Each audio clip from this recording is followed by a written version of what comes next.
Not sure how to tackle your taxes? Are you sweating the small print? You may be experiencing FOMO, the fear of messing up.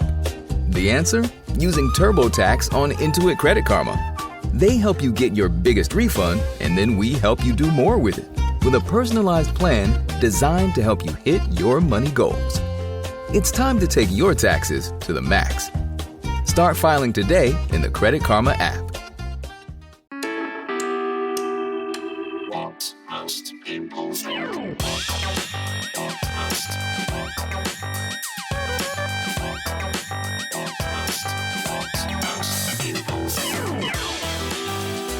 Hello and welcome to this breaking news episode of What Most People Think. And there are a lot of political stories to recap on this week, but I think the big one is Morgan Mcweeny, isn't it, with his little mobile phone. Mcweeny, dodgy, it's so dodgy, Mcweeny. Now, listen, we'll go into all the details of it. Some of you might think, as the Prime Minister said in his interview with Beth Rigby, that it's a little bit far-fetched to think that Morgan Mcweeny would lie. Yeah, I mean, he didn't believe Peter Mandelson was going to lie either. There you go. But Keir Starmer, the most trusted man in Britain, perhaps.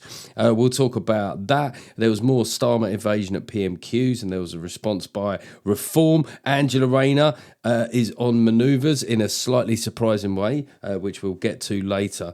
But I just want to say, in the Patreon only for the main episode this week. Oh, by the way, if you're hearing this, you probably got it. But I finally sorted out the issue with the YouTube music app, which I didn't even know was a thing until people stopped getting it.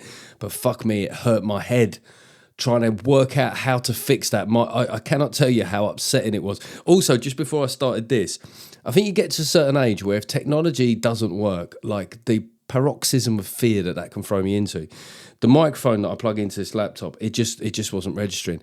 I went through like agony. I was popping off at ChatGPT. You know, in the way that, like, with the great thing about being married is if there's a minor issue in your day, the great thing about having a partner is you could just sort of put it all on them. And I was loading ChatGPT up with it. And ChatGPT said, have you checked this plugged in properly? I was like, for fuck's sake, who do you think I am? Jesus Christ, how long have we been married, dear?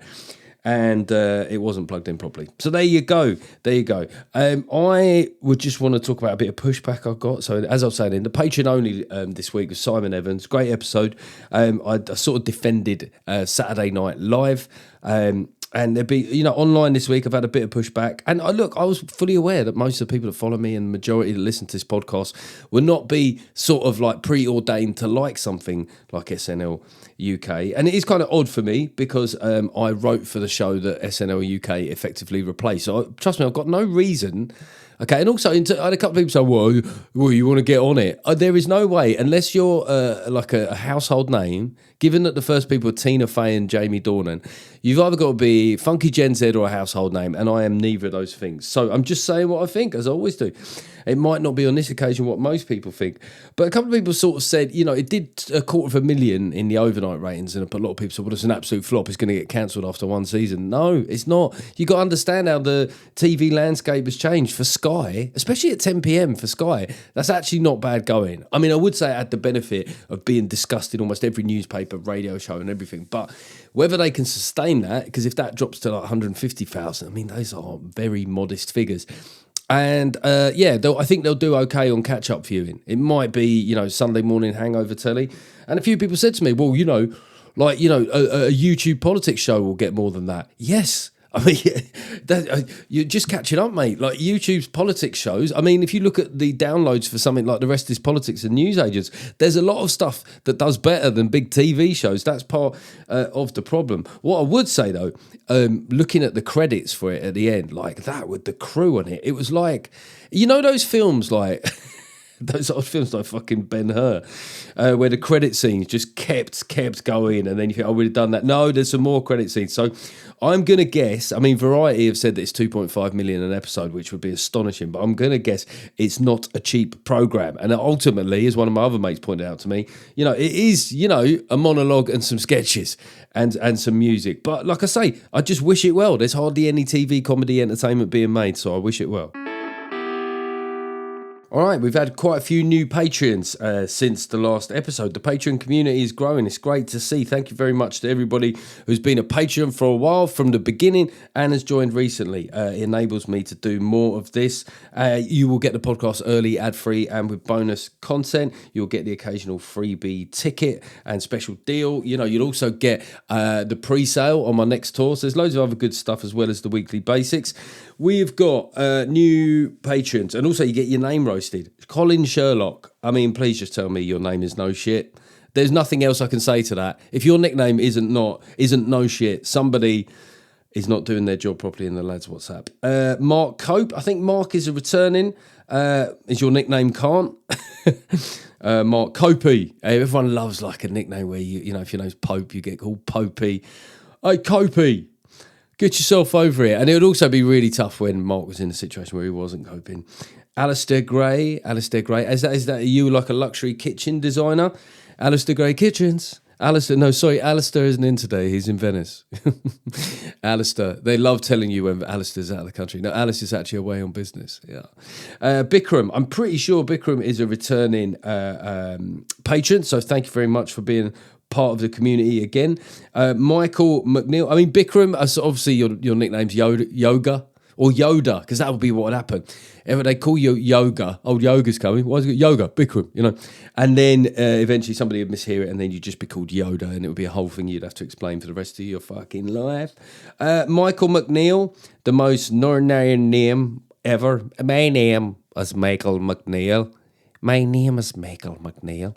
I don't think people in Northern Ireland, when I'm over there, understand how, like, because it was on the news for my generation when we were kids, that accent is just so intrinsically fascinating to us. What was the guy who used to do the news? Maybe I've asked this before. Peter Hanrahan was the one that was taking the piss out of in the day today, but love that accent. Are you from Northern Ireland? Let me know through the Patreon app, you can message me.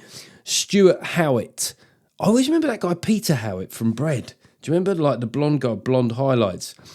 Women fancied some weird blokes back in the day. I'll say that much. Like, if you look at, like, Adam Faith, and there was just women really, like, see... The kind of women that are attractive to men, I don't think changed that much over time. But I think women's tastes change a lot. Like, you'd had the rugged, handsome... I mean, Michael Elphick, for God's sake. Adam Faith, you know, there was just, like, if you look back... They're quite like rough around the edges blokes from the day. But Peter Howitt, he was a bit of he's a fancy man, wasn't he, with his blonde, his highlights, his streaks. He was a bit weird, wasn't he? Wore the leather jackets and stuff like that. So yeah, maybe you were inbred. Piss take prices. I had a bloke contact me. What was his name? John Pickering. Maybe related to the great Ronnie Pickering. John says, is this the right place for piss take prices? If so, I know the amount is small, but the principle is outrageous. Wembley are charging a £1.50 print at home service charge for fans to print their tickets at home. You have to pay to use your own... That is a fucking piss take par excellence. What? It's got to stop. I mean, the thing is, right, on this tour, I've kept the prices, I think, average around the £20 mark. And you just sort of think, is the reason, like, some of the more high-profile comics make them seriously expensive? Because if you don't, like, these pricks are just going to add on, like venue levy. What the fuck is a venue levy? Restoration charge. I don't know, like, my punters coming to your venue are liable for you fixing the bogs. But thank you for that one, John Pickering. If you want a piss take price, obviously, what most people think UK at gmail.com, or you can just do it on the hashtag on social media. What most people think. The thank you for a bit of woke nonsense is from my friend Sarkis, who sent it to me. I've just got to find the headline here. This was, I'm going to take it, this is a genuine, I don't know if it's a front page. It looks like, I think it is a front page. It's from the West Australia. And there's a picture, and this is all the kind of like in the post-adolescence kind of manosphere, moral panic age. And there is a boy who looks about 11 or 12. In another age, he'd be a catalogue model, just looks like a nice kid. And the splash headline is, how we stop this kid becoming a monster. Call for DV lessons at all schools to address menace of toxic masculinity. domestic violence lessons at all schools. I mean, look, I think it's really difficult, isn't it? Because like, if there is a rise in domestic violence, we need to address all the reasons, all of them, why that might be happening. But it's also kind of like, maybe I'm going back to the sort of just be a good parent thing. I think if you sort of give your kid a good moral code to start with, a lot of the other stuff will follow. Like if you've raised a good child that respects women, you know, people, humans generally, then, you know, and if you haven't had a violent household, that stuff won't follow. I mean, it just maybe they were doing it for attention, but the kid they've picked looks like the most kind of fucking inoffensive kid. And you know, like with these kind of like liberal press, they wouldn't dare do it from other communities, you know, other communities that perhaps pose a certain risk. Like if you look at like in the UK, prevent 75%, I think, correct me if I'm wrong, of all prevent activity is Muslim counter-terrorism, right? Islamist threats, right, to be more specific. Would they ever just print a picture of just like a Muslim 11-year-old and do that? I think we know the fucking answer.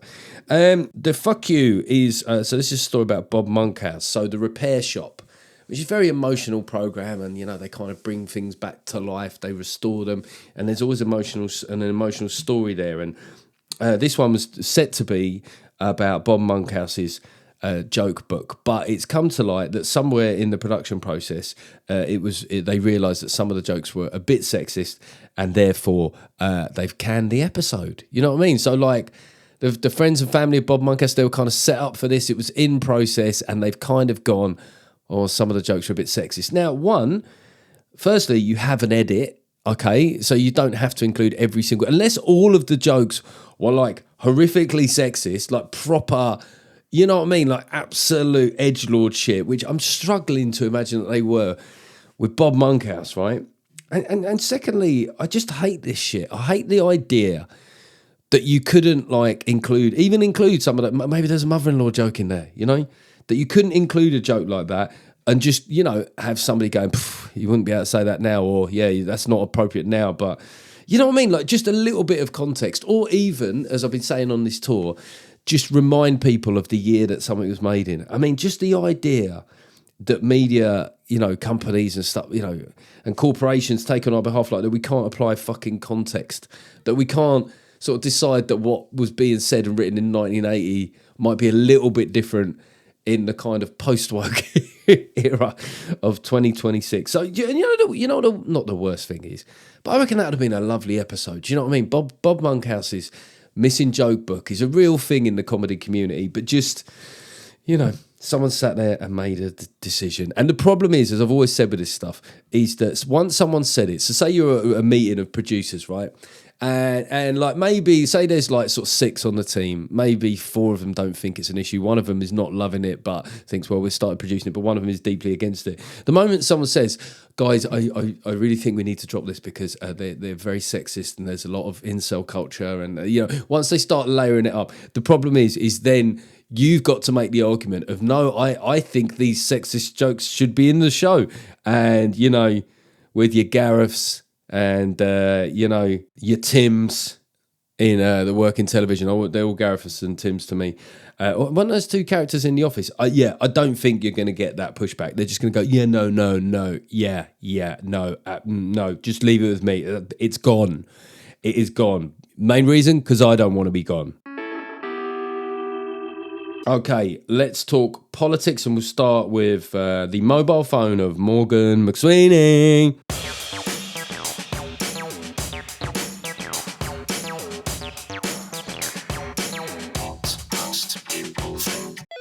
LifeLock, how can I help? The IRS said I filed my return, But I haven't. 1 in 4 tax-paying Americans has paid the price of identity fraud. What do I do? My refund, though. I'm freaking out. Don't worry, I can fix this. LifeLock fixes identity theft guaranteed and gets your money back with up to $3 million in coverage. I'm so relieved. No problem. I'll be with you every step of the way. 1 in 4 was a fraud-paying American.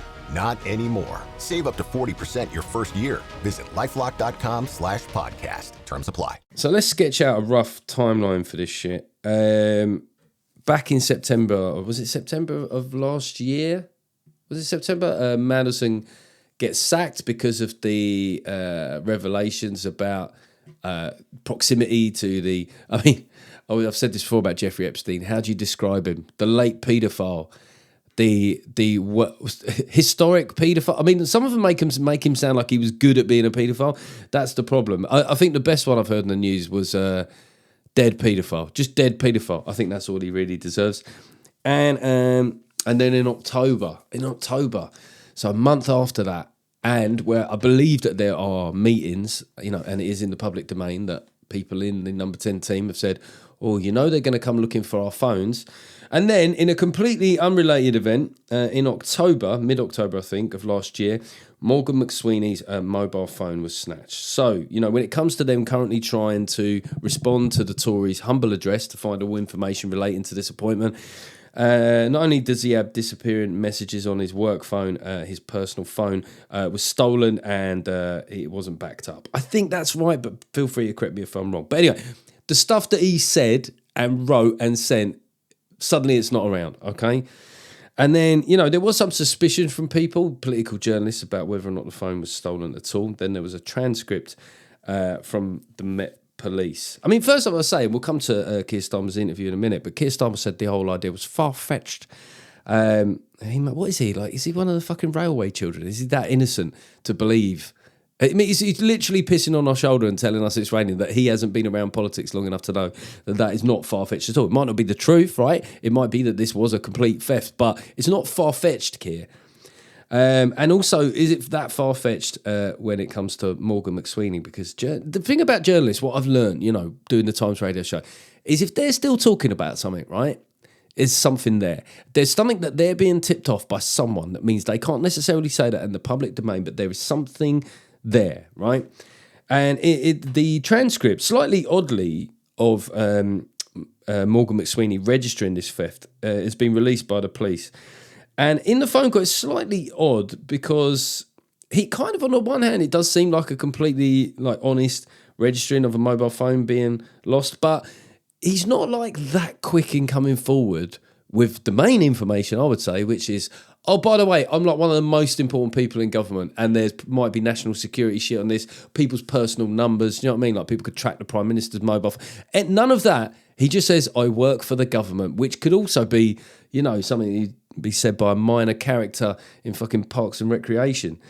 How about I'm the Prime Minister's right-hand man. I think some people have tried to put it out that he didn't want to flex, that he didn't want to sort of seem like he should have special treatment because he's the PM's right-hand man. No, you absolutely should get special treatment because there's matters of great sensitivity. But I suspect the great sensitivity is what you're worried about. And then it turns out yesterday, so I'm recording this Friday morning, it turns out yesterday that they've only just asked for Peter Mandelson's phone. This inquiry, they've only just asked for it. Possibly the most interesting phone in the world. If you would say, if you just want to have a little skirt through, even for prurient, nosy fucking reasons, what would you like to look at? Whose phone? I go, I don't know. I'd quite like to look at Peter Mandelson's, I think. Throughout his career, this guy knows where the bodies are buried. I suspect a lot of them at times been buried on his phone. I'd like to look at Peter Mandelson's phone. Oh, you've just asked, have you? The geezer got sacked in September. I mean, not only would he have had a chance, to get rid of those messages, he would have had a chance to construct a whole new pretend fucking world of message. I mean, it's just, I think the reason that they don't want this out is because it will be embarrassing. One, there might be national secrets. It might make Morgan Mcweeny look bad and Mandelson look worse even than he already does. But the other issue is, and I think this is where it's really dangerous for Labour, is the degree to which Peter Mandelson was being puppeteered by non-elected people, right? You have Morgan Mcweeny in that role, not an MP. I think Mandelson, Lord, right? He's a Lord, so he was an ambassador. He was not a sitting MP at that time. It really stinks that, somebody who already had stink around him was so powerful and another, essentially they're kind of running things. And it's kind of, it's biting Labour on the arse particularly, a little bit like the free glasses about the freebie gate thing, is that Starmer, I mean, let's just go back to Starmer's, iconic era, right? Using Taylor Swift speak. In opposition, Partygate drops. Geezer's never been fucking happy in his life. Just standing up every week. Look, I just say to him that there are standards that we expect, probity and disclosure. Do you think he ever just sometimes like wakes up and thinks that he's still the opposition and just gets really happy and then goes, oh no, fuck. He was just so happy. He loves telling people off and he hates being told off, doesn't he? And he sat down and had, and Labour were haughty, didn't they? They're on a very fucking high horse. And Starmer has decided to sit down to have an interview with Beth Rigby, right? Beth Rigby. And he's talking about the whole Morgan Mcweeny thing, the Mandelson appointment. And I do think it's honest that he's angry with himself, right? That I said at the time, he went against his own convictions would have been to not appoint Peter Mandelson. And the fact that he didn't even speak to the geezer before or afterwards suggests they weren't really on the same wavelength, Although the rumours are that Starmer doesn't speak to many people, does he? Just sits there like a little fucking bookworm. Just said, sorry, John, just gets out his little... I can imagine he gets out like his... he has one of those really nerdy bookmarks, like an old-fashioned bookmark with a proverb on it. And Starmer's sort of angle with her is nobody is more angry with myself than me. Can I just stop you there, Keir?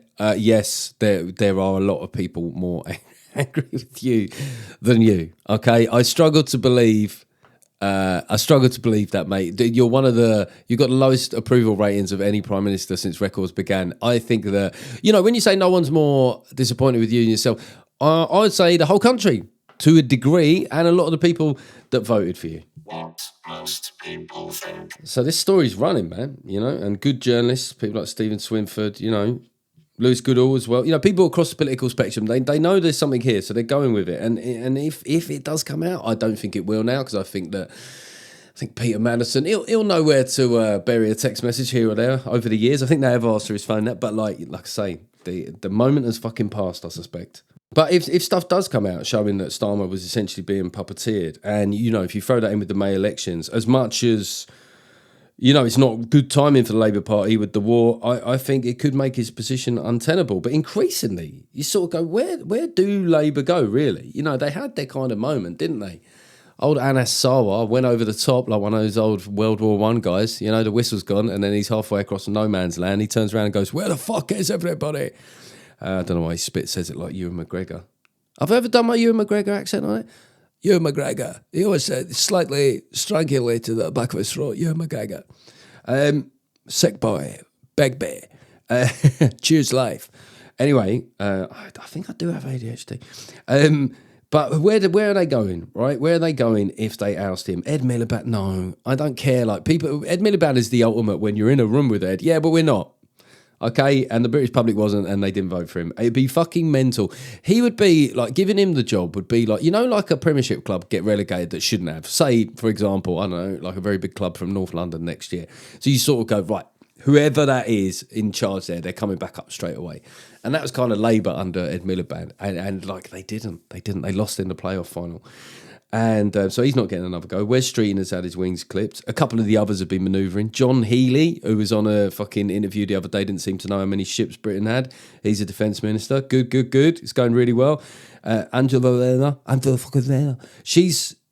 saw the news yesterday that she's got a podcast coming out. I laughed out loud at the title. I genuinely, just at the news and the title. Beyond the Bubble is the title. I don't know where to begin with this. That would have been, when we first started thinking about echo chambers and the Liberal bubble, maybe after the Brexit vote in particular, it would have been a great time. I even wonder if, looking back, the segments I did on the MASH report was something about the bubble, like outside the bubble. Might have even been called the Beyond the Bubble. David Domain, something for you to check there.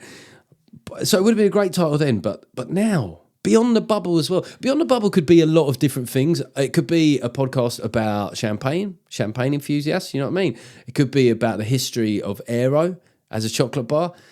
Beyond the Bubble. It's just a terrible fucking title. And I thought, is that it? Is that the play? That's the kind of thing, like if you're having an Edinburgh festival and you've paid $2,500 for PR and you're not getting any interest, and then someone just goes... do a podcast. That just sounds like somebody who's run out of ideas and sort of realised that somehow Rayner's star has slipped a little bit. Do a podcast, Ange, call it Beyond the Bubble, and make your first guest Michael Gove, who's a very clear thinker and an interesting man, but very much in the fucking bubble, shall we say. And I'm starting to doubt my prediction. For years, I've had conviction that I said for a long time, Keir Starmer will not make it 2 years as Prime Minister. But what I hadn't reckoned with was the terrible quality of all the alternatives. I mean, it's just mad, isn't it? No one really thinks he's doing a good job or is a particularly impressive leader. But he's the least shit option. That is the most damning thing for the country and the Labour Party, is that at this point, yeah, maybe for now, Keir Starmer is the least shit option to be Prime Minister.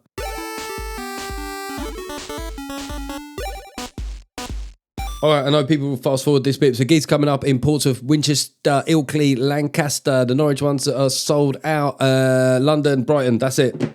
Oh, and also my Edinburgh Fringe show is on sale the last week of August, 20 for week commencing 24th. There you go, that's it.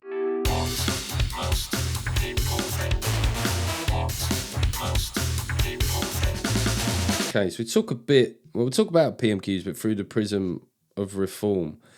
The PMQs this week wasn't vintage. Kemi Badenoch wasn't her best week. I don't know if she was at her best, but she was sort of trying to sort of seed an idea that eventually there will be drilling in the North Sea, and she wants to kind of claim a little bit of credit for that. Starmer is being, evasive again. It's enraging people in the House of Commons, and the Speaker said, nothing I could do about it. I'm sorry, nothing I could do. And then immediately clips re-emerge of him intervening several times with Boris. So there is something he could do, And Starmer's kind of misrepresenting both Badenoch and Farage's position on the war. He just... I don't know. He seems to think that this is an absolute winner for him. I don't know to what extent the public are kind of going to be focused on the hypothetical stances tweaked. Should we call them tweaked by Starmer as they are? He just basically stands up and says that Kemi Badenoch wanted Britain to be physically at war, which is just not true. But it's got this kind of weird thing about the Commons. You can just say stuff like that. But anyway, the real story is that he's evading questions repeatedly and transparently and without any kind of skill. And Farage asks a question. I don't know what it was, but I know they probably went up and down at various points. And Farage, it was also about drilling, wasn't it? I think it was about drilling. Anyway. And Starmer just didn't even materially engage with the question at all. He just went, right, here's some stuff that I want to say about reform. And again, I do not think his handlers want him to do it this transparently, because it's becoming a focus. It's being spoken about in lots of circles now for Starmer's unwillingness to answer the question. And I think he thinks it shows contempt for the person who's asking it, whether it's Farage or Badenoch. But from the public, the opposition represent them asking questions. So it looks like contempt to the public. This guy, Starmer, he's just got no mental agility. He can't see how things play out, can he? Anyway, so in a sort of preordained plan, I think, they know that Starmer's not going to answer the question, and so Reform do a walkout. And I was just like, and it was right at the end as well. I just sort of thought, I don't know, man. I remember with the Brexit Party when they turned their backs on the EU anthem, and it was a little bit like, come on, man, it's politics. When the Brexit Party did that, I thought it looked a little bit like, something you'd see a hostile local derby, like Galatasaray fans with Fenerbahce. And yeah, this, I kind of thought it's a bit me. Oh, look what we did. We did the walkout. It's like the SNP. Do you remember when they were insisted on clapping? I don't like this shit. And the problem is, I think it distracts from the story in a way, because then Reform becomes a story, Nigel Farage becomes a story. But actually, organically, Keir Starmer's arrogant unwillingness to engage with questions was starting to gain traction. And there was another, I'll do something good about Reform in a sec, but there was another thing, Bazia Youssef. That guy, when I see him speak, I think, he's quite smart, he's quite a clear thinker. But online, I think he I don't know what, I don't know if he has a triple espresso and gets on X. He was responding to the ex-Tory MP, Miriam Cates, and he was talking about the Tories. And it wasn't even like that contentious. It was something about freedom of speech, it wasn't like immigration or trans or any of those things that usually gets people particularly hot under the collar quickly. And then he referred to these Tories are a plague on our nation. He said, plague on our nation. I was like, I would have thought the Reform need to win over some more moderates. I don't know. Plague on our nation. Maybe they're battling online with Restore Britain. Reform UK, Restore Britain. I swear to God, somebody needs to do some research on the polling of how many people don't know which is which. but maybe they feel like they need to offer some good sort of like full-blooded, full-fat, combative social media content. But the moderates are always a bigger audience, and it's kind of like, you know, or someone like me, maybe, you know, like they should be, and I look at that and I go, is that what you want in government? People that use this kind of fucking language, you know, a plague on the nation. And the problem is, it's like when Angela Rayner called the Tories scum, they're fucking scum, right? That, you know, her argument was, no, I'm not saying that about the voters, but that's the point. You know, you're sort of implicitly, people who have voted Tory might read that. I just don't think it's very smart. I would say get offline, man. Just get offline, see Yusuf. Start planning for government. Because to me, every time I look at an MP or a politician that spends a lot of time online, I think that's all time you could be spent coming up with a plan for government. All right, let's talk about something from Reform I did agree with.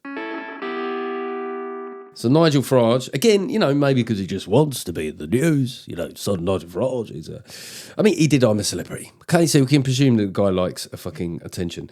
And he said that we should the Reform would repeal the generational smoking ban. And it's interesting because the public are very anti this, because the public mistake the generational. When you say smoking ban, everyone associates it with pubs and restaurants, right?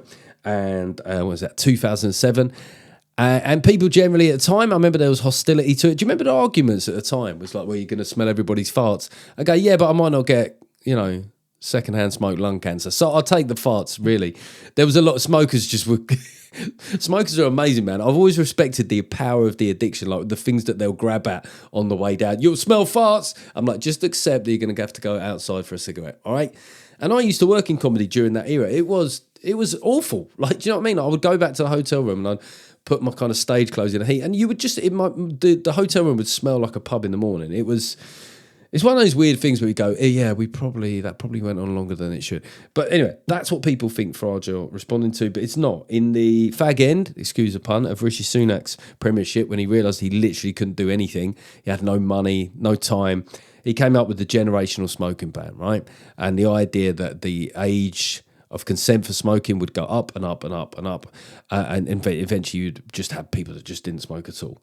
And it was being done in New Zealand at the time, who were still in the throes of the first ever woke dictator, Jacinda Ardern, and even they've junked it, I think. And Farage, you know, he's saying, he rightly points out, I think, that you'll have the farcical situation where somebody that's 37 can buy cigarettes and somebody that's 36 can't.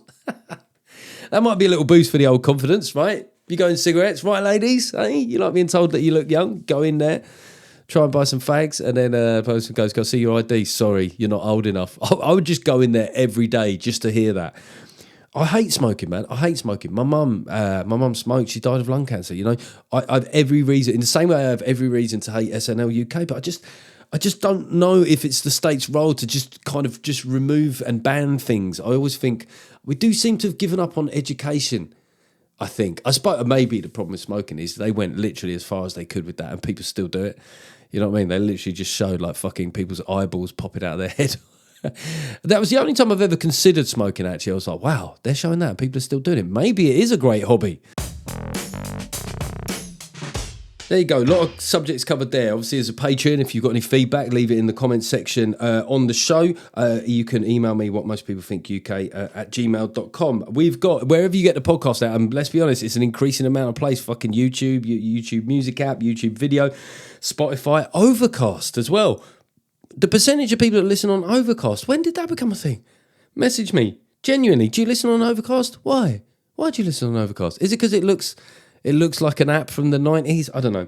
Is it one for the old people, like those big old phones with the massive fucking keys? Anyway, we've got a couple of, this might be just pure like old-fashioned behaviour, just doing the reviews from Apple Podcasts, but if you leave me a 5-star on Apple, I'll read it out. If you leave them anywhere, you'll have my eternal gratitude. David Anderson, maybe that's another Northern Irishman. Oh, no, I read that one last week. Okay, this is from South Sea Love. South Sea Love.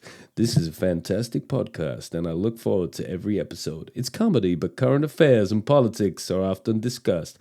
Jeff has lazily been labelled as far right. Really? But he has guests from one end of the political spectrum to the other, and they all have a laugh together. Thank you very much. When you do an American accent, it's hard to do the R's. Together. This is from Bezerus. Is that like a monk, like Bez? I blame you for the weird looks I get in the morning when I walk the dogs. I go from listening intently with probably a look of serious concentration to laughing out loud at your quick wit and hilarious Keir Starmer impression. Keir Starmer, how have I not heard that one so far? Okay, no, I'm glad that the podcast cheers you up. I will be back next week for the main episode. It's going to be out a day later because I'm doing a thing on the Monday, which I'll tell you about when I'm allowed. So the patrons, you'll be getting it Tuesday, and the main feed, it will be up Wednesday.